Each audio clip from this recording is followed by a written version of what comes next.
Vamos lá então, pessoal, voltando aqui, só que agora já com tema novo. O que a gente tinha para falar de títulos de crédito na resolução de exercício, nós fizemos até o bloco passado.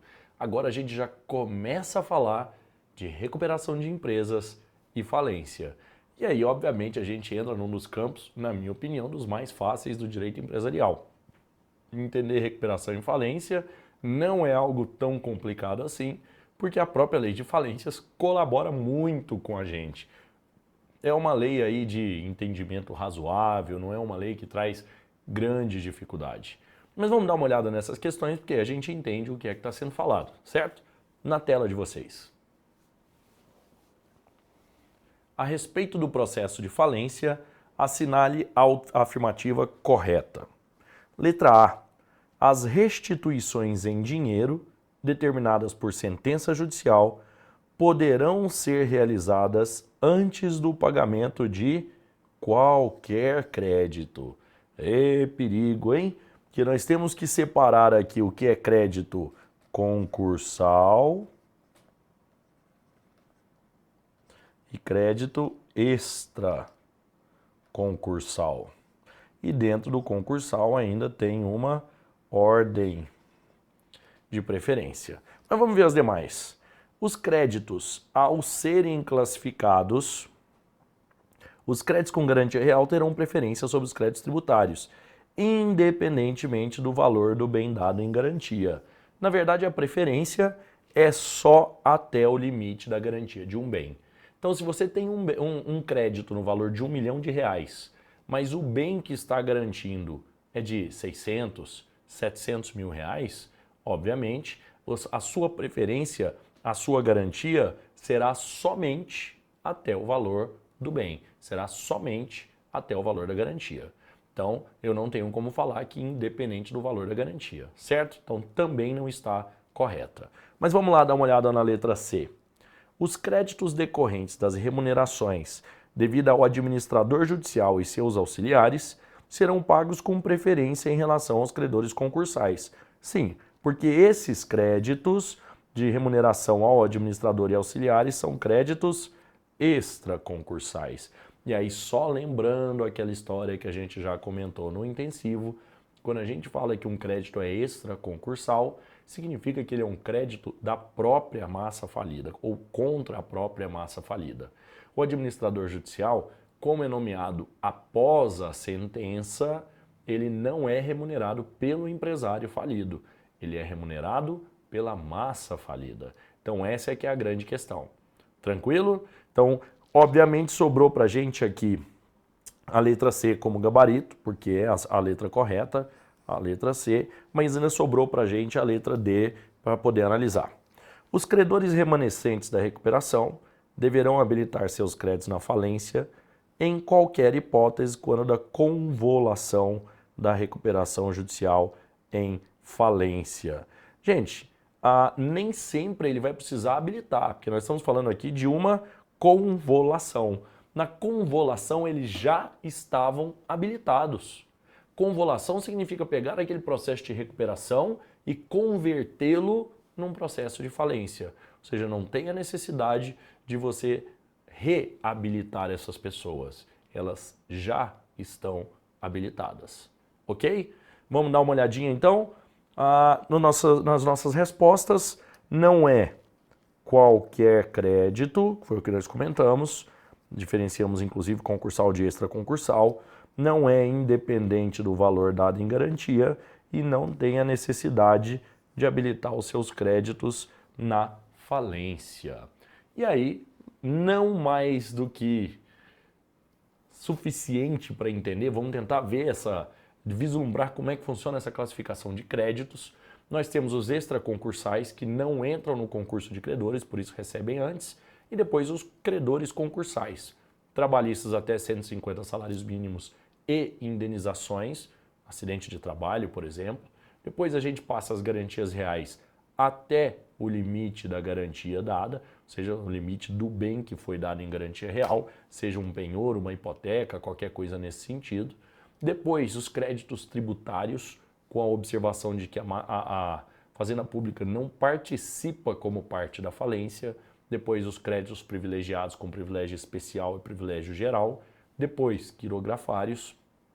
Depois dos quirografários, nós ainda temos as multas que não entram nos tributários lá em cima, vêm para baixo dos quirografários, e depois, por último, os subordinados, que são aqueles créditos entre o falido e seus sócios, entre o falido e seu administrador, obviamente, créditos que não tenham natureza trabalhista. Porque se os créditos tiverem natureza trabalhista, vão entrar lá em cima nos créditos trabalhistas. Perfeito, senhores? Então isso mais ou menos para a gente entender a ordem de classificação dos créditos. Vamos analisar mais uma questão então na tela, acompanha aí comigo a nossa questão de número 11. Dentre as alternativas abaixo, indique aquela que corresponde a um crédito que deve ser classificado como extra concursal. Gente, sempre que você tiver dúvida, você não vai ficar analisando, decorando, repetindo. Não, analisa o seguinte. Qual desses créditos não foi constituído contra o próprio devedor? Foi contra a massa falida. E a exceção que mais aparece em prova é o artigo 67, que são, na verdade não é exceção, o detalhe que mais aparece em prova é o artigo 67, que fala daquelas pessoas que começam a negociar após a recuperação judicial. Essas, em caso de falência, também serão consideradas extraconcursais. Mas vamos dar uma olhada nas nossas alternativas e ver se a gente acha alguma coisa próximo do que a gente está falando. Vamos lá. Letra A. Multas por infração do Código de Postura Municipal. A gente acabou de falar que as multas são concursais. Custas judiciais relativas às ações e execuções em que a massa falida tenha sido vencida. Ó, já falou contra a massa falida. Então eu já vou deixar essa aqui de stand-by. Eu já tenho leve impressão de que essa seja correta. Lógico que eu sei que é a correta, mas vamos lá. Créditos quirografários. Bom, gente, se é crédito quirografário, obviamente, se a gente já sabe que ele está classificado, mas vamos terminar. Sujeitos à recuperação judicial pertencentes a fornecedores de bens e serviços que continuaram. Também está no artigo 67 da Lei 11.101. Mas não é extraconcursal porque continuaram. Seria extraconcursal se eles tivessem iniciado a prover após o pedido de recuperação judicial. Então, também não pode ser a letra C. A letra D, os saldos dos créditos não cobertos pelo produto da alienação dos bens vinculados ao pagamento. Mas, gente, acabamos de falar, só mudou a linguagem. Vendi o bem que estava dado em garantia para aquela dívida. O bem não foi suficiente. O que acontece com o resto do crédito? Vira crédito quirografário. Então não é extraconcursal. Então, confirmando o que a gente já tinha localizado como gabarito, nosso gabarito para essa questão, letra B de bola. Então, o gabarito da questão, letra B de bola, conforme a gente pode confirmar aqui no gabarito. Bom, vamos com mais uma questão aí, então, analisar para ver o que a gente consegue concluir dessa história. A sociedade empresária XYZ, Computação Gráfica S.A., teve sua falência decretada. Na correspondente sentença foi autorizada a continuação provisória das atividades, e é possível, isso acontece. Com o administrador judicial, óbvio, que vamos tirar alguns detalhes desse exercício. Se a falência já foi decretada, significa que teve uma sentença de falência. Um dos efeitos dessa sentença de falência é retirar, ou seja, extinguir o empresário, a sociedade empresária e retirar a natureza empresária do empresário em si. Então o empresário está retirado dessa história. Se ele está retirado, quem é que vai administrar isso? Bom, se eu já tenho sentença, um dos efeitos da sentença é a nomeação do administrador judicial, que passa a ser o representante ativo e passivo dessa sociedade, inclusive para fins de processo judicial. Então, o administrador judicial é quem vai continuar gerindo esse negócio. Fato esse que perdurou por um período de 10 meses. Como são juridicamente qualificados os titulares dos créditos trabalhistas relativos aos serviços prestados durante esse interregno posterior à decretação da falência? Gente, Se já foi decretada a falência, não existe mais o empresário. Lembrem que os créditos concursais são concurso de credores do empresário. Se o empresário não existe mais, não bota na conta dele essa história. Então, neste caso, as pessoas que continuaram trabalhando após a falência serão considerados créditos extraconcursais. Nesse caso, eles são extraconcursais. Vamos dar uma olhada nas opções? Vamos lá. Primeiro, credores concursais. Não. Credores concorrentes prioritários, criatividade. Credores reivindicantes, mais criatividade. Credores extraconcursais é a nossa questão correta. Gabarito, letra D de dado. Tá aí o nosso gabarito, então.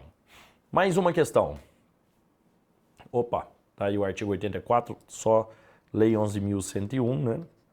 Lei de Recuperação e Falência de 2005. Serão considerados créditos extraconcursais e serão pagos com precedência sobre os mencionados no artigo 83, os concursais, na ordem a seguir os relativos a, primeiro, remuneração devida ao administrador judicial e seus auxiliares e créditos derivados da legislação do trabalho, decorrente de acidentes do trabalho, e aí vem o X da questão, relativos a serviços prestados após a decretação da falência, que foi exatamente o que aconteceu no exercício. Eles continuaram trabalhando por 10 meses após a decretação da falência. Significa que tem 10 meses de créditos extraconcursais nessa história. Vamos lá então. Mais uma questão aí para vocês. Laurentino recebeu um cheque nominal sacado na praça de Z. Opa, nós já respondemos essa questão é títulos de crédito. E aí nós vimos que se tá com base nessas informações, só lembrando, não é uma medida judicial, então duas excluídas, é uma medida extrajudicial, uma das duas. Como não depende de existência de fundos, a gente já tinha constatado que essa questão tinha o gabarito letra D, então essa questão ficou fora de ordem aqui, ela é uma questão que não envolve falência, envolve títulos de crédito, e a gente já havia respondido ela antes, lá no nosso bloco de títulos de crédito. Mas fica aí também, só para relembrar, nunca é demais relembrar a questão, né? A questão pode sobrar, não pode faltar. Mas vamos lá, só... Ah, rapaz, agora que eu tô vendo, veio o... Entendi agora. O slide veio trocado aqui, mas nós temos a questão 13 correta aqui. O problema é que ela já está gabaritada. Mas vamos lá dar uma olhada nela de todo jeito. Solta a questão 13 correta aí agora. Já veio gabaritada, mas tudo bem. A sociedade empresária denominada KLM Fábrica de Móveis Limitada teve a sua falência decretada no curso do processo. Ô, professor, olha a pontuação, rapaz. Sabe ler, não? A sociedade empresária denominada KLM Fábrica de Móveis Limitada teve a sua falência decretada. Ponto. No curso do processo, restou apurado que a sociedade, pouco antes do ajuizamento do requerimento que resultou na decretação da sua quebra, havia promovido a venda de seu estabelecimento, independentemente do pagamento de todos os credores ao tempo existentes ou do consentimento destes, de modo expresso ou tácito, e sem que lhe restasse bens suficientes para solver o passivo. Gente, nós temos que analisar algumas questões aqui. Essa questão envolve dois assuntos distintos. Os requisitos para o trespasse, que vão, de fato, gerar a falência, virar ato de falência. Mas existe um outro negócio aí que a gente está esquecendo. O termo legal da falência. O termo legal da falência é um período anterior à falência, em que todos os atos que sejam prejudiciais à massa falida serão considerados ineficazes. É uma questão de eficácia, não é de nulidade, não é de anulabilidade. Aqui não disse exatamente a quantidade de dias, mas diz pouco antes do protocolo da falência. Então, pouco antes, período de 90 dias, caracteriza a ineficácia por estar dentro do termo legal. Mas, além disso, ainda descumpriu os requisitos do trespasse. Quais são os requisitos do trespasse? Lembram? Ou eu não tenho passivo, ou eu deixo ativo o suficiente para saldar o passivo, significa que eu sou solvente, ou eu tenho autorização dos meus credores, seja ela expressa, seja ela tácita. Um dos 3 requisitos eu tenho que cumprir para que o trespasse produza os efeitos devidos. Caso contrário, artigo 94, inciso 3º da Lei de Falência, isso vira um ato de falência. Então vamos dar uma olhada nas nossas opções aí? O ato é revogável por iniciativa do administrador judicial, é ineficaz em relação à massa falida, nula de pleno direito, anulável por iniciativa do administrador. Esse é um conceito, então, que envolve eficácia, porque foi pouco antes do ajuizamento do requerimento que resultou na decretação da sua quebra. Então, provavelmente dentro do termo legal, da falência. Tranquilo, senhores? Entendido a lógica do termo legal, etc. Vamos lá. Artigo 129, para a gente entender, Lei 11.101. São ineficazes em relação à massa falida, tem ou não o contratante conhecimento do estado de crise econômico-financeiro do devedor, seja ou não intenção de defraudar credores, havendo ou transferência de estabelecimento feita sem o consentimento expresso ou o pagamento de todos os credores ex tempo existentes, não tendo restado ao devedor bens suficientes para solver o seu passivo, salvo se no prazo de 30 dias não houver oposição após serem devidamente notificados judicialmente ou pelo oficial do registro de títulos e documentos. Então estão aqui os requisitos do trespasse. Os requisitos do trespasse, que foi o que nós comentamos. Tranquilo? Então não esqueçam, termo legal, trespasse. Nos 2 casos nós estamos falando de eficácia dos atos, além de, obviamente, caracterizar aí a ineficácia do ato. Gente, cuidado com o detalhe, porque isso é peguinha de prova, isso costuma prejudicar muita gente aí nessa história. Quando a gente fala de ineficácia dos atos, tem que ser para ato prejudicial da massa falida, prejudicial à massa falida. Se eu estiver simplesmente falando de um ato que alienou o patrimônio e não trouxe prejuízo, ele vai ter plena eficácia, não vai ter problema nenhum. Então eu tenho um bem de 100 mil reais que foi vendido pelo valor de 100 mil reais, plenamente eficaz. O problema é quando eu tenho um bem de 100 mil que é doado, que é vendido por 50, 60 mil, sem qualquer razão. Então são ineficazes aqueles atos prejudiciais à massa falida. Isso dentro do termo legal. E no caso do trespasse, aqueles que não respeitam aí as condições para que o trespasse aconteça. Então o trespasse tem regras rígidas, podendo ele mesmo ser motivo para a decretação da falência, sem possibilidade de depósito elisivo, sem possibilidade de recuperação judicial, pelo simples fato de ter caracterizado ato de falência. Entendido isso? Recuperação e falência são normalmente as questões mais fáceis que a gente tem junto, obviamente, com as questões que envolvem empresário, ou empresário unipessoal, etc. Então espero que tenha saído razoável essas questões e agora fica faltando para o próximo e último bloco o assunto propriedade industrial, que anda subidinho da sua prova. Mas quem sabe? Vamos lá?